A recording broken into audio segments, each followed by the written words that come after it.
ओशो ने यौन ऊर्जा, कामुकता और हस्तमैथुन जैसे विषयों पर अपनी शिक्षाओं में गहराई से चर्चा की है।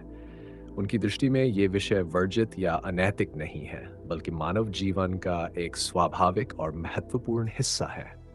ओशो मानते थे कि यौन ऊर्जा यदि सही समझ और दृष्टिकोण के साथ संभाली जाए, तो यह आध्यात्मिक विकास का आधार बन सकती है।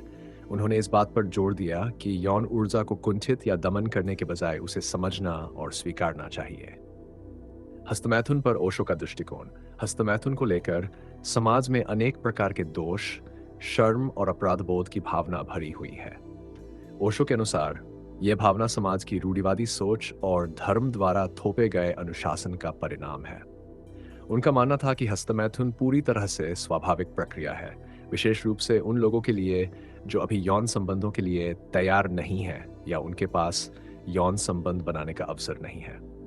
ओशो ने कहा कि जब आप हस्तमैथुन करते हैं, तो यह आपकी शारीरिक और मानसिक ऊर्जा को मुक्त करने का एक तरीका हो सकता है। इसे गलत ठहराना या इसके बारे में अपराध बोध महसूस करना यौन ऊर्जा को दमन करने जैसा है, जिससे मानसिक और शारीरिक बीमारियां उत्पन्न हो सकती है। उनके अनुसार हस्तमैथुन को एक नैतिक या अनैतिक कृत्य के रूप में नहीं देखना चाहिए, बल्कि इसे एक स्वाभाविक और व्यक्तिगत अनुभव के रूप में समझना चाहिए। यौन ऊर्जा और ध्यान। ओशो की दृष्टि में यौन ऊर्जा केवल शारीरिक सुख तक सीमित नहीं है। यह ऊर्जा यदि सही दिशा में केंद्रित की जाए तो ध्यान और समाधि के उच्च स्तरों तक पहुंचा सकती है। उन्होंने तंत्र और ध्यान के माध्यम से यौन ऊर्जा के रूपांतरण पर जोर दिया। ओशो के अनुसार हस्तमैथुन भी यौन ऊर्जा के प्रति आपके दृष्टिकोण को समझने का एक साधन हो सकता है।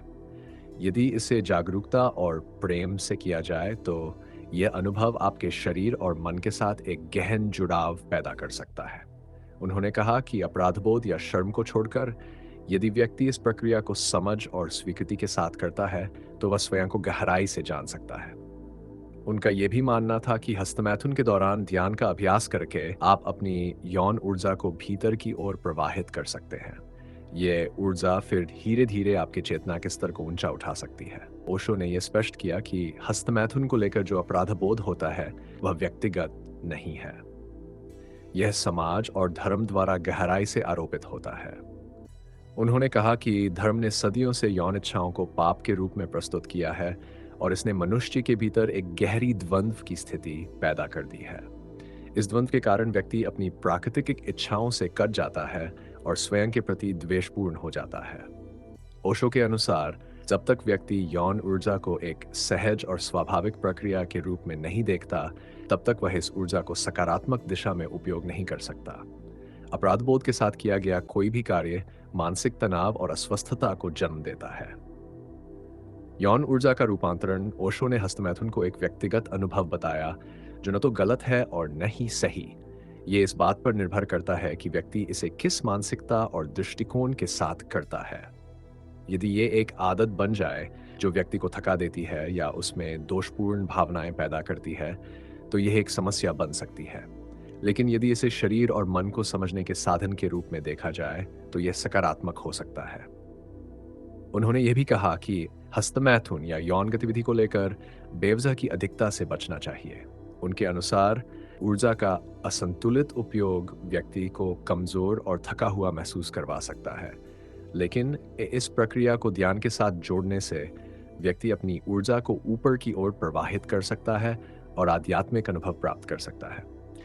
ओशो का संदेश। ओशो ने हमेशा इस बात पर जोर दिया कि यौन ऊर्जा का न तो दमन किया जाना चाहिए और न ही इसका दुरुपयोग। इसे समझदारी और जागरूकता के साथ स्वीकार करना चाहिए। उनके अनुसार जो लोग हस्तमैथुन को लेकर अपराध बोध महसूस करते हैं, उन्हें खुद से यह सवाल पूछना चाहिए कि यह अपराध बोध क्यों है और यह कहां से आया है। इस सवाल का उत्तर व्यक्ति को समाज और धर्म द्वारा बनाई गई नैतिकताओं की गहराई तक ले जाएगा।